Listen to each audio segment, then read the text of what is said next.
বিসমিল্লাহির রহমানির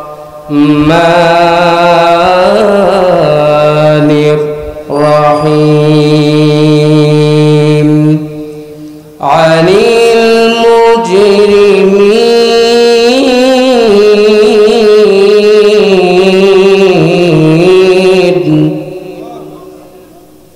মা سلككم في سقر قالوا لم نك من المصلين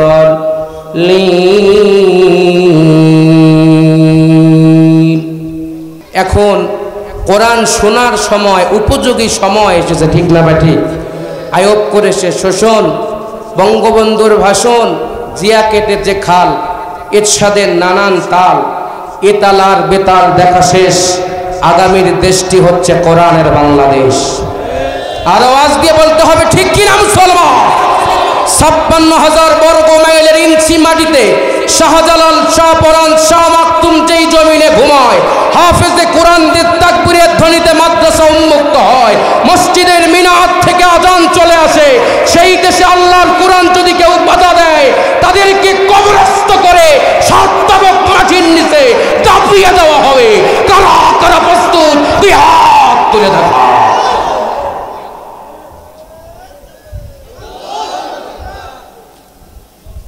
সিলমারের মানুষের ইমানের পাওয়ার এতটুকু নেই, জীবনে বাড়েও নাই, বাড়ার সুযোগও মনে হয় নাই। এখন তো আমরা কোরআন ওপেন শুনবো, আমরা কারো বিপক্ষে নই, আমরা কোরআনের কথা শুনতে চাই। কালিমাতুল্লাহি হিয়াল উলিয়া, আমরা আল্লাহর কথা বলবো। আমরা কারো সাবাই গাওয়ার জন্য আজকে সিরাত মাহফিল দেই নাই, কারো ছাপাই গাওয়ার জন্য মিলাদ মাহফিল দেই নাই, দিয়েছে আল্লাহর সন্তুষ্টির জন্য, ঠিক না বেটি? আওয়াজ দিয়ে বলেন, আমরা সন্তুষ্ট যদি আল্লাহর হয়, আল্লাহর সন্তুষ্টির জন্য যদি আমরা একত্রিত হই, তাহলে আমাদের কোনো ভয় আছে? আমাদের কোনো ভয় আছে? ভয় নাই। প্রিয় ভাইয়েরা, আজকে আপনারা সকলেই জানেন, আজকে বাংলাদেশে উদযাপিত হচ্ছে 12ই রবিউল আউয়াল, ঈদে মিলাদুন নবী। ঈদে মিলাদুন নবী খুব একটা সহজ বিষয়। কেমন সহজ বিষয় আমি বলে আলোচনায় যাই। ইয়া নবী সালাম আলাইকা, মে তেরে বহুত প্যার করতে হো। সকালে মিলাদ পড়লাম, দুপুরে জোহরের নামাজের পর গরুর গোশত আর বিরিয়ানি আর সিন্নি খাইলাম। কিয়ামত পর্যন্ত যদি আপনি খান, কখনো ইসলামের বিপক্ষের শক্তি আপনার বিরুদ্ধে হাত তুলবে না। কি বুঝলেন? যখনই আপনি সিরাত প্রতিষ্ঠার আন্দোলন করবেন, বিশ্বনবীর দেয়া আইন প্রতিষ্ঠার আন্দোলন করবেন, কোরআনের সিলেবাস প্রতিষ্ঠার আন্দোলন করবেন, আপনার নিজের বাপ আপনার বিরুদ্ধে আঙ্গুল তুলে বলবে কোরআনের আইন চাস না, কোরআন যদি প্রতিষ্ঠিত হয় আমি আর চুরি বাটপারি করতে পারবো না। কারণ আপনারা দেখেছেন, আজকে কোরআনের আইন না থাকবার কারণে লেনিন, কার্ল মার্কস, মাও সেতুং, আব্রাহাম, মানুষের ব্যক্তিগত তন্ত্র এবং মন্ত্র থাকবার কারণে এ জাতির কপালে শান্তি নাই, এ জাতির কপালে মুক্তি নাই। আমরা কয়েকদিন আগে তার দৃষ্টান্ত দেখেছি। কোটি কোটি টাকার পাকা, কিন্তু বিদায়ের সময় পরনে যে একটা ভালো লুঙ্গি নিয়ে পালাবে, সে সুযোগটাও তারা পায় না।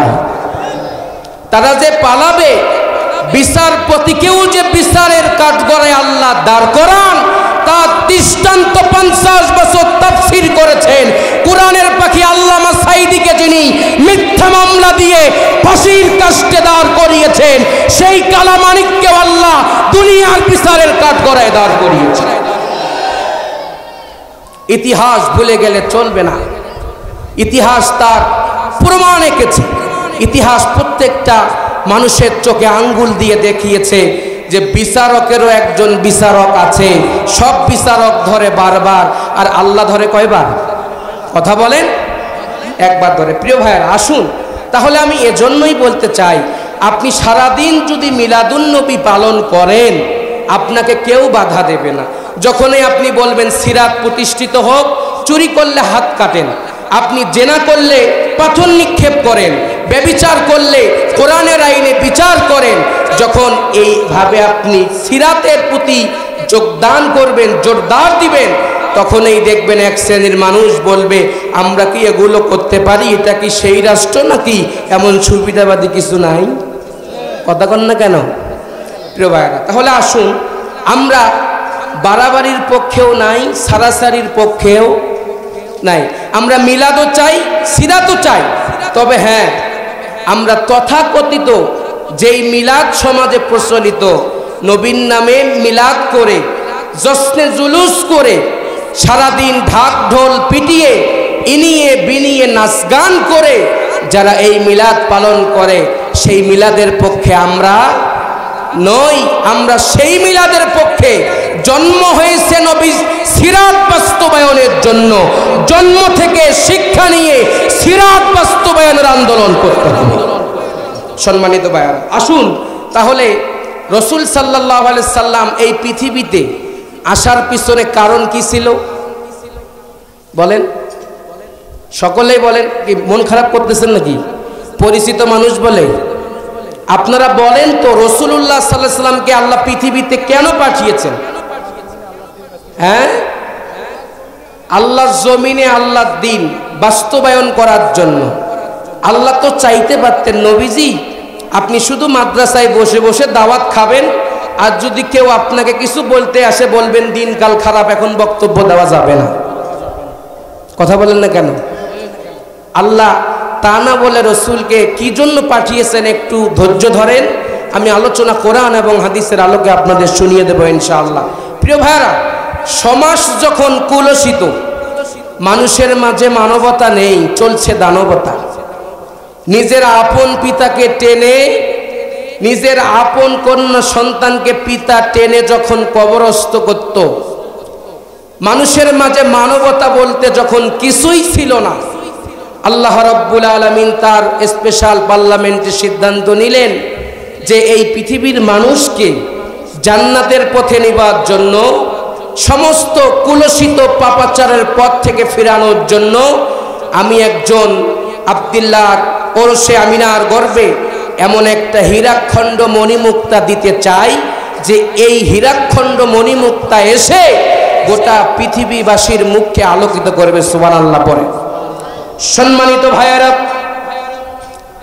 আল্লাহ রাব্বুল আলামিন চার পার্লামেন্টে সিদ্ধান্ত নিলেন এই পৃথিবীবাসীকে, সমাজের মানুষদেরকে যদি জাহিলিয়া থেকে, অন্ধকার থেকে আলোক রশিতে যদি নিয়ে যাওয়া আমার রব্বুল আলামিনের পক্ষে সম্ভব হয়, তাহলে পৃথিবীর মানুষদেরকে আমি জান্নাত দিতে পারবো। আল্লাহ রাব্বুল আলামিন চার কুদরতি পার্লামেন্টে সিদ্ধান্ত নিলেন। আল্লাহ রাব্বুল আলামিন এমন একজন ব্যক্তির গর্ভে রাহমাতুল লিল আলামিনকে দিয়ে দিলেন। আল্লাহ রাব্বুল আলামিন দেবার পরে গোটা পৃথিবীতে আল্লাহ রাব্বুল আলামিন হেরার আলো জ্যোতি জ্বালিয়ে গোটা পৃথিবীর মানুষকে আলোকিত করে দিলেন। আল্লাহ রাব্বুল আলামিন এমন একজন ব্যক্তির গর্ভে, আমিনার গর্ভে যখন চলে আসলেন, নবীজির বাপের নাম কি? কথা কয় না এরা, সবাই কোন আব্দুল্লাহ। কি নাম? মায়ের নাম কি? আমিনা। তো এদেশেও বহু আব্দুল্লাহ আছে, রাতের কাজ দিনে করে, দিনের কাজ রাতে করে। কথা কন না কেন? এদেশের বহু আমিনা আছে, সংসদে উঠে নবীর ছাপাই না দিয়ে তার বাপ দাদা 14 গোষ্ঠীর ছাপাই গান গায়। আল্লাহ রাব্বুল আলামিন দুজনের সমন্বয়ে পৃথিবীতে আলো জ্বালানোর জন্য রাহমাতুল লিল আলামিনকে যখন আমিনার গর্ভে দিয়ে দিলেন, সিদ্ধান্ত হয়ে গেল। হাদিসের কিতাবে আছে, আমিনা একদিন চলে গেলেন পানি নিবার জন্য। সঙ্গে সঙ্গে পানি থেকে কেমন জানি বিকট আওয়াজ আসছে।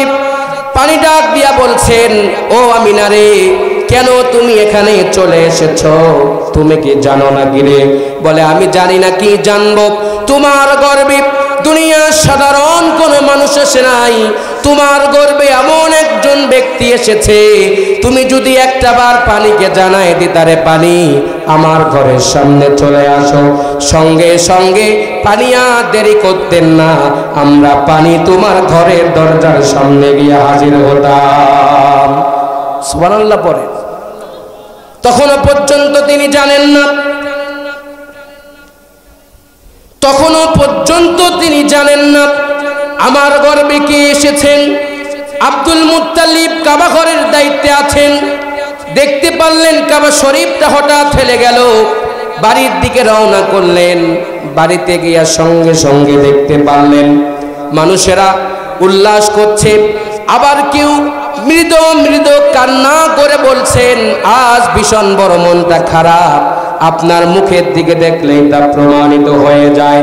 সঙ্গে সঙ্গে আব্দুল মুত্তালিব বললেন, আমি এমন এক দৃশ্য দেখে তোমার সামনে হাজির হলাম, আমি ভয় পেয়ে গেলাম। বলে কি হয়েছে? দেখতে পারলাম কাবা যেন হেলে গেছে, আমার মনে হয় কিয়ামত সংঘটিত হয়ে যাবে, ঝালঝালা তৈরি হয়ে যাবে। সঙ্গে সঙ্গে এলাকার মানুষেরা ডাক দিয়া বললেন, কখনো এটা সম্ভব না, আমাদের বিশ্বাস আজকে এই জমিনে এমন একজন ব্যক্তি তাশরীফ নিয়ে আসবেন, তিনি অন্য কেউ না, তিনি রাহমাতুল লিল আলামিন। জোরে গণ সুবহানাল্লাহ। আল্লাহ রাব্বুল আলামিন সেই কথা কোরআনে কারিমে কোট করলেন, পৃথিবীবাসী শোনো, আমি তো মুহাম্মদ রাসূলুল্লাহকে শুধু মুসলমানদের নবী বানাতে পারতাম, যারা মিলাদ আর সিরাত করে তাদের নবী বানায় দিতে পারতাম, কিন্তু তা আমি আল্লাহ করি নাই। কোরআনে কারিমে আল্লাহ বলেন, ওয়ামা আরসালনাকা ইল্লা রাহমাতাল লিল আলামিন। আল্লাহ রাব্বুল আলামিন বলছেন, জগতের মানুষ শোনো, তোমাদের জন্য আমি আল্লাহ যদি বলতাম ওমা আরসালনাকা ইল্লা রাহমাতাল লিল মুসলিমিন, নবী তুমি শুধু মুসলমানদের নবী, আমি আল্লাহ তা করি নাই। আমি আল্লাহ রাব্বুল আলামিন এহ জগৎ, বড় জগৎ, সৌর জগৎ, গ্যালাক্সি, ব্ল্যাক হোয়েল, তারকা, মানব, যা কিছু পৃথিবীতে আছে, যতগুলো নক্ষত্র আমি আল্লাহ বানিয়েছি, সবগুলোর জন্য আপনাকে রাহমাতুল লিল আলামিন করে পাঠিয়েছি। সুবহানাল্লাহ পড়েন।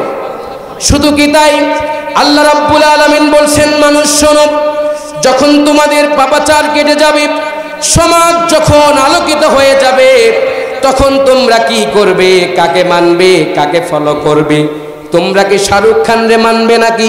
তোমরা কি আয়ব বাচ্চুকে মানবে নাকি? কাকে তোমরা মানবে? তোমাদের আইডল কে হবে?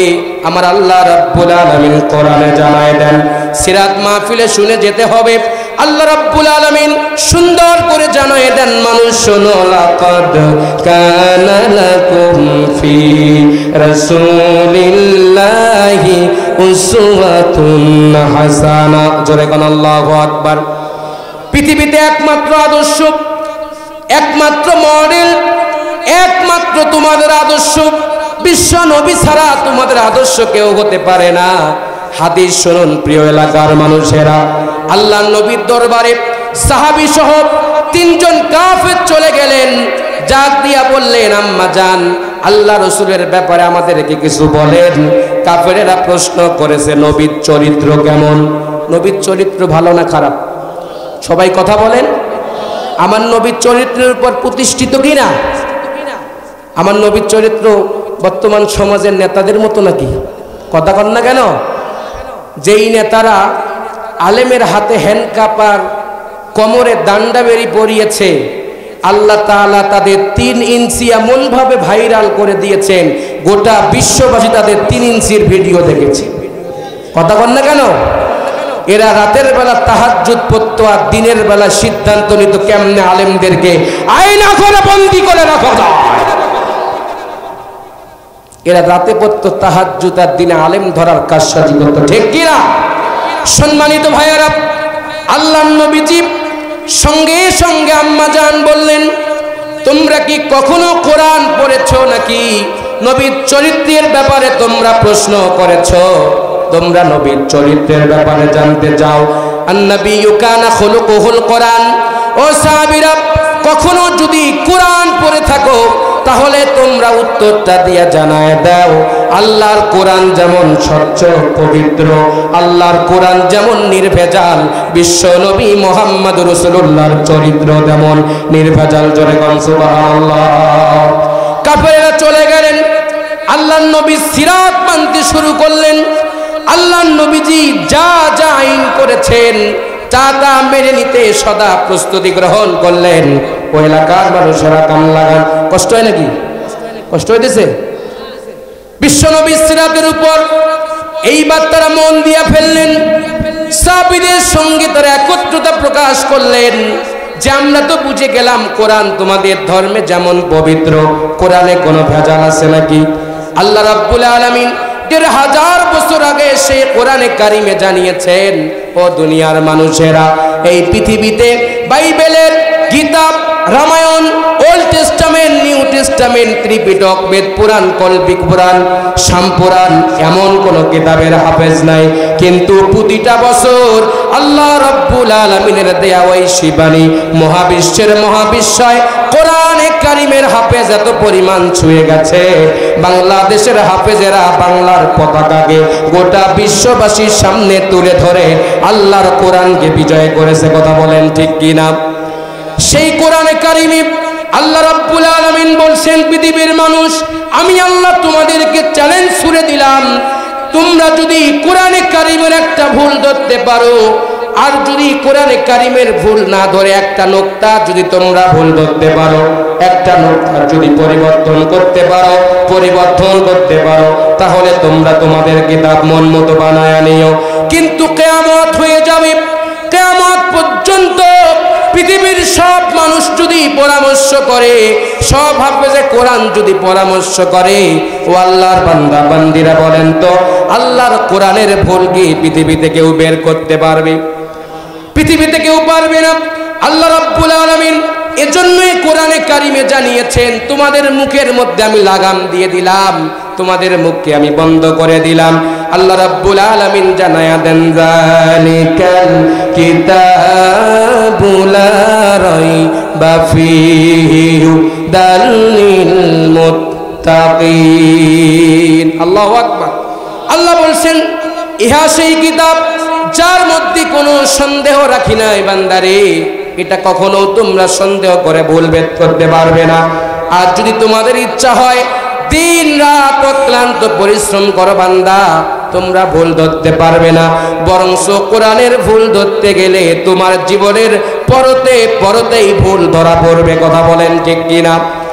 তাহলে সাহাবীরা সঙ্গে সঙ্গে কাফেরদের সাথে একাত্মতা প্রকাশ করলেন। আর তারা কি করলেন? ও আল্লাহর বান্দা বান্দিরা, এইবার তারা সিদ্ধান্ত নিয়ে নিল, আল্লাহর নবীজির সেই সিরাত বাস্তবায়নের জন্য কাজ করব। ও আল্লাহর বান্দারা বলেন তো, কাজ করার জন্য সংগঠনের দরকার আছে না নাই? কথা কন। এদেশে তো বহু সংগঠন আছে না নাই? বিশ্ব নবীজি সব ছেলেদেরকে সাথে নিলেন, খুব ভালো করে বুঝেন। বিশ্বনবী দাওয়াত দিলেন, কাফের, বেঈমান, মুশরিক, নাসারা, ইহুদি, বৌদ্ধ, খ্রিস্টান, অল টুগেদার গোটা পৃথিবীর মানুষ সবাইকে ডাকলেন। ডাকার পর বিশ্বনবীজি একটা সংগঠন দাঁড় করালেন। সেই সংগঠনের নাম হলো হিলফুল ফুজুল, মানবতার কল্যাণ। জোরে কোন সুবহানাল্লাহ, আরো জোরে কোন সুবহানাল্লাহ। সংগঠন দাঁড় করিয়ে কি করবেন? সংগঠন দাঁড় করিয়ে নেতা নেত্রীর প্রশংসা করবেন না আল্লাহর কোরআনের প্রশংসা করবেন? সবাই কথা বল না। প্রশংসা করবেন কার? আমরা কেউ প্রশংসা করি বাপের, কেউ প্রশংসা করি চাচার, কেউ প্রশংসা করি নেত্রীর, কেউ প্রশংসা করি নেতা। এমন প্রশংসা করি আর এমন তেল মারি, জান্নাত আর জাহান্নাম কি এটাই বুঝি না। কথা কয় না? বিশ্ব নবীজি একটা সংগঠন প্রতিষ্ঠিত করলেন, হিলফুল ফুজুল। এই সংগঠন থেকে আল্লাহর নবীজি 4টা কর্মসূচি দিলেন। জোরে বলেন কয়টা? জোর হলো না, আরো জোরে। 4টা কর্মসূচি। 1 নম্বরের কর্মসূচি হবে দাওয়াত। জোরে কোন সুবহানাল্লাহ। 1 নম্বরের কর্মসূচি কি? দাওয়াত। বর্তমান শতাব্দীতে বাংলাদেশে আজকে হুজুররা কেউ পাঁচকল্লি, কেউ লম্বা টুপি, কেউ খাড়া টুপি, কেউ জুব্বা, কেউ ফাড়া পাঞ্জাবি, কেউ ছোট পায়জামা। কথা বলেন না কেন? কেউ মিলাদে জোরে, কেউ দল্লিন, কেউ জল্লিন, কেউ আমিন জোরে, কেউ আমিন আস্তে, আছে না নাই? এগুলো থাক, ইখতিলাফ থাকলে ইখতিলাফ ইসলামের সৌন্দর্য। তবে এই নয়, আজকে যদি আমরা কে আলিয়া, কে কওমি, কে চরমনাই, কে হেফাজত, কে শর্ষিনা, কে তাবলীগ, কে পীরের মুরিদ আর কে পীরের মুরিদ না, কে জামাত ইসলাম, যদি এক কাতারে শামিল হয়ে ঐক্যবদ্ধ হয়ে আমরা যদি এক প্ল্যাটফর্মে আসতে পারতাম, 24 ঘন্টা নয়, 24 মিনিট নয়, 24 সেকেন্ড লাগতো না, হোয়াইট হাউসের চাবি মুসলমানদের দখলে চলে আসতো। কথা বলেন ঠিক কিনা? কিন্তু ও ছেলে কি জানে, ও তো জামাত ইসলাম করে, আকীদা খারাপ, কথা কয় না? ও কি জানে চলবো নাই করে, ওর জিকির করতে করতে গাছে চড়ে। আরে মিয়া, আগে কোরআনের রাজ কায়েম করতে দাও, এগুলো আইন করে বন্ধ করা হবে। এখন মারামারির সময় নয়। ঐক্য যদি করতে না পারেন, এমন পরিস্থিতি আসবে, লুঙ্গিতে আগুন ধরলে যেমন খুললেও বিপদ, ছাড়ি দিলেও বিপদ, সেই বিপদে আপনাদেরকে পড়তে হবে। এখন এই দীপ্ত শপথ নিতে হবে, যেখানেই বাতিল থাকবে সেখানেই বাতিলের কবর রচনা করতে হবে, কবর রচনা করতে হবে। আজ থেকে আমরা শপথ নিব, কিসের আলিয়া, কিসের কওমি, কিসের পাস করলে, কিসের লম্বা টুপি। আরে মিয়া, টুপি দিয়ে ইসলাম কায়েম হবে না। আল্লামা জুনাইদ বাবুনগরী বলছিল, ইসলাম প্রতিষ্ঠার জন্য সুতার টুপি খুলে দরকার প্রয়োজনে লোহার টুপি লাগাও। ইসলামকে প্রতিষ্ঠিত কর, একটা সংগঠনের ভিতরে আসো, তারপর দেখবা কেমনে বিজয় হয়। এক হুজুর আর এক হুজুরে এখনো সহ্য করতে পারে না। ইসলাম বিজয় তো দূরের কথা, এক কুষার বাড়িতে 3 জন, এখন হিন্দু, বৌদ্ধ, খ্রিস্টান, মুসলমান 4 জন। এখন কুষারের মালিক এসে বলছে, আমি কুষার যিনারা খাইছেন তার বিচার করবো। বলে বিচার করেন। মুসলমান মনে মনে মহা খুশি যে আমার তো কিছু হবে না, আমার তো স্বজাতি ভাইয়ের বাগানের কুষার, আমি খাইছি। হিন্দু মুশরিক বৌদ্ধরা মরে মরুক। এইবার মুসলমান হিন্দু মেরে তক্তা করে, বৌদ্ধ মেরে তক্তা, ইহুদি মেরে তক্তার পরে বলছে, ভাতিজা, ওই ডিপজল মাঝে মাঝে ডায়লগ দিত, আহো ভাতিজা, বুঝো না ফিডারে দুধু খাও। বলছে, ভাতিজা এদিকে আসো, তুমি খাইলা কেন আমার বাগানের কুষার, অনুমতি লাগবে না? বলে, চাচা মনে খাইছি। বলে, না, চুরি করলে কারো ছাড়। কথা কন না কেন? ও মুসলমান, আর কত ঘুমায় থাকবা? ঘুমায় থাকার সময় নাই। ও আলিয়ার ভাই, কত ঘুমায় থাকবা? কওমের ভাই, কত ঘুমায় থাকবা? হেফাজতের ভাই, কত ঘুমায় থাকবা? আহলে হাদিসের ভাই, কত ঘুমায় থাকবা?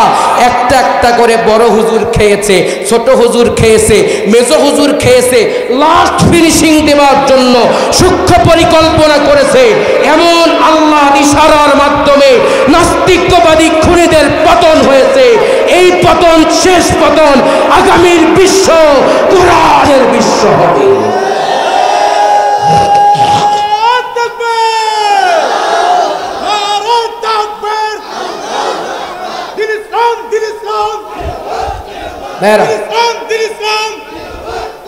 প্রিয় এলাকাবাসী, কষ্ট পাইলেন নাকি? আমার মাহফিলে পোস্টার দেখলে কিছু লোকেরা বলতো, এই ছেলে তো জামাত ইসলাম করে, এর মাহফিলে আসতে দেওয়া যাবে না। আমি মনে হয় অমুসলিম। কিছু টুপিওয়ালারা এই কাজ করেছিলেন। লা তাসরিবা আলাইকুমুল ইয়াউম, প্রতিশোধ নেবার জন্য কোরআনের ময়দানে কথা বলি না। তবে যারা বলেছিলেন, মুখে লাগাম দিয়ে কথা বলেন, এমন কথা বললেন না যাতে মরণের পর জাহান্নামে চৌরাস্তায় যাইতে হয়। একটা মাহফিল বন্ধ করেছেন। একরামুল শুধু এলাকার বক্তা না, আলহামদুলিল্লাহ, মাশাআল্লাহ, 64টা জেলায় এই আল্লাহর গোলামরে চিনে। আমার কোনো ক্রেডিট না, ক্রেডিট একমাত্র কার? আল্লাহর কোরআনের ক্রেডিট আমাকে চিনে। কথা বলেন ঠিক কিনা? প্রিয় ভাইয়েরা, তাহলে দল করব, আর সেই দলের কর্মসূচি কয়টা? সংক্ষেপে বলি, কয়টা কর্মসূচি? আল্লাহ নবীজি সবাইকে একত্রিত করলেন, বললেন, তুমি কে? বলে, খাড়া টুপি, আসো। তুমি কে? পাস করলি, আসো। তুমি কে? টুপি পরি না, আসো। তুমি কে? বলে, হাফ প্যান্ট পরি, তাও আসো। সুবহানাল্লাহ কবেন না? কিন্তু আমরা হলে বলতাম, ফাসেক, জালেম, মুনাফিক, কাফের, মওদুদিবাদী। কথা কয় না? আরে মিয়া, তুমি যার সমালোচনা করো তার সাথে কখনো মিশো নাই, এক কাপ চা খাও নাই, তার বাড়িতে যাও নাই, তাকে দাওয়াত দাও নাই, কারণ তোমার বয়স 90 আর যার সমালোচনা করো তার বয়স হলো 26। তোমার জলে এজন্যই তার জনপ্রিয়তা, তার ভালোবাসা থেকে তোমার কলিজায় আগুন লাগে। তোর কলিজা পূর্বে বেটা, কখনো মাকামে মাহমুদে পৌঁছাতে পারবি না। সম্মানিত ভাইয়েরা, আল্লাহর নবীজি দল খুললেন, সুবহানাল্লাহ, 4টা কর্মসূচি দিলেন। আমি আমার বাপের কথা বলার জন্য এখানে আসি নাই। ও আল্লাহর বান্দা বান্দিরা, কোরআনে কারিমে আল্লাহ জানায় দেন, বিশ্ব নবীজি 1 নম্বরের দফা দিলেন দাওয়াত। 1 নম্বরের দফা কি? আমরা দাওয়াত খাই কি না? আমরা মানুষ মারা গেলে 40 দিনের দাওয়াত দিতে যাই বাড়িতে, কয় আল্লাহর হস্তে আপনার আগামীকাল দাওয়াত, সকালবেলা আসবেন। আরে ভাই, এটা তো খাওয়ার দাওয়াত, এই দাওয়াত আল্লাহর হস্তে হয় না। আল্লাহর হস্তে দাওয়াত সেইটা হয় যে দাওয়াতে বাতিলের সাথে যুদ্ধ করে শাহাদাতের অমীয় সুদা পালন করতে হয়। এটাই হলো প্রকৃত দাওয়াত। তোমার দাওয়াত বিরিয়ানি খাইবা, গোশত খাইবা, এটা আল্লাহর হস্তে দাওয়াত হতে পারে না। সম্মানিত ভাইয়েরা, তাহলে আল্লাহ রাব্বুল আলামিন বিশ্ব নবীকে জানাই দিলেন, নবীজি আপনার দফা হলো 4টা। কয়টা? আপনার দফা হলো 4টা। 1 নম্বরের দফা হলো, কিছুদিন আগে আল্লাহর ছোট ছোট গোলামেরা 1 দফা দিয়া জালেমরে ক্ষমতা থেকে নামাইছে, ঠিক কিনা? আওয়াজ এখন ঠিক কিনা?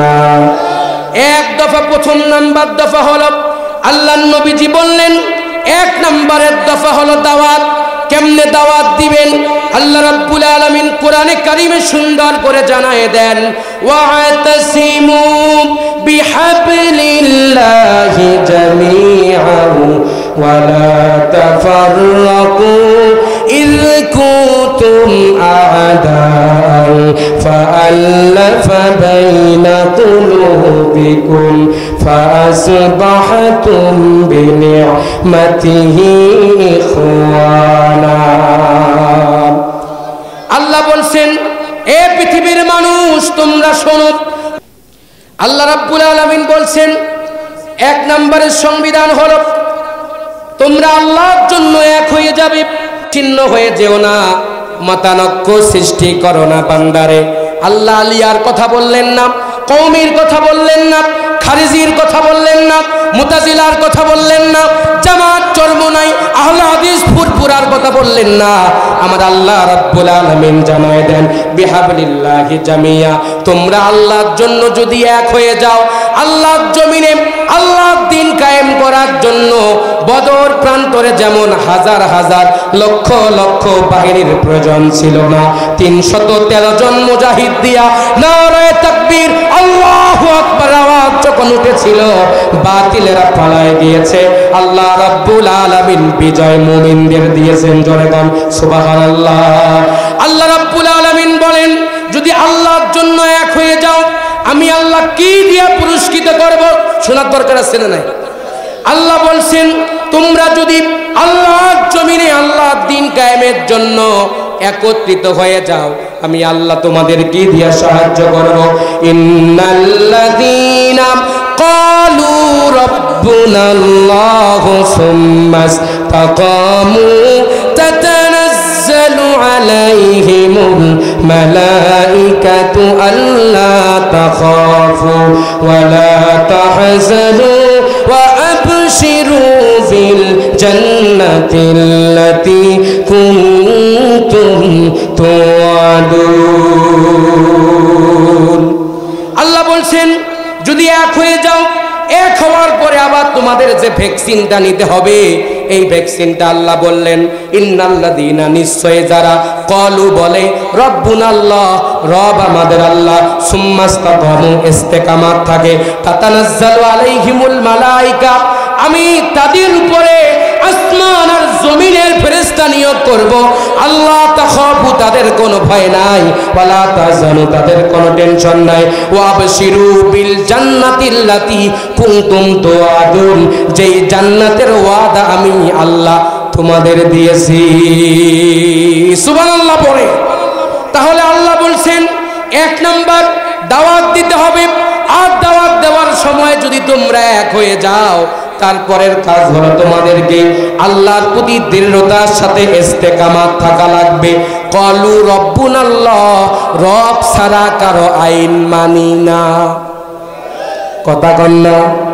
আমাদের সমাজের কিছু টুপি এলারেও 1 মাস আগে দেখছিলাম, বলে বাবারে বক্তা মানুষ, একটু আস্তে কথা বলিস, কারণ দিনকাল খারাপ।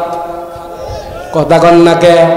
অথচ আল্লাহ বলছেন মানুষ শোনো, আল্লাহ রাব্বুল আলামিন বলছেন ইন্নাল্লাহা আশতারা মিনাল মুমিনিনা আনফুসাহুম ওয়া আমওয়ালাহুম বিআন্না লাহুমুল জান্নাহ ইউকাতিলুনা ফি সাবিলিল্লাহি ফায়াকতুলুনা ওয়া ইউকতালুন। নিশ্চয়ই মুমিনের জানমাল, নিশ্চয়ই মুমিনের ধন সম্পদ আমি আল্লাহ জান্নাতের বিনিময়ে ক্রয় করে নিয়েছি। অতএব তোমরা টেনশন করো না। ফায়াকতুলুনা ওয়া ইউকতালুন, মারো এবং মরো, মারো এবং মরো, মারো এবং মরো। যারা মরতেও জানে না, মারতেও জানে না, আমার আল্লাহর ভাষায়, আমার আল্লাহর ভাষায় তারা কখনো মুমিন হতে পারে না। প্রিয় ভাইয়েরা, তাহলে 1 নম্বর কর্মসূচির মধ্যে 1 নম্বর দাওয়াত। আল্লাহ তাআলা এই দাওয়াত সম্পর্কে কোরআনে 26টা আয়াত দিয়েছেন। কয়টা দাওয়াত? 26টা আয়াত দিয়েছেন। যদি কখনো সময় হয় ইনশাআল্লাহ আপনাদেরকে আমি মন ভরে প্রাণ খুলে আলোচনা শোনাবো ইনশাআল্লাহ। কেউ কষ্ট পেয়েছেন? আবারও দেখা হবে। কেউ না করো আমি করব কাজ, আল কোরআনের আহ্বানে দিন কায়েমের প্রয়োজনে নতুন করে আবার আমি শপথ নিলাম আজ। কেউ না করুক আমি করব কাজ, কেউ না করুক, কেউ না করুক আমি করব কাজ। আপনাদের মোবাইল ফোন আছে? মোবাইল ফোন আছে? মোবাইলের ফ্ল্যাশটা একটু সবাই জ্বালান তো। লিল্লাহে তাকবীর, নারায়ে তাকবীর। ত্রিভুবনের প্রিয় মুহাম্মদ এলো রে দুনিয়ার সাগর,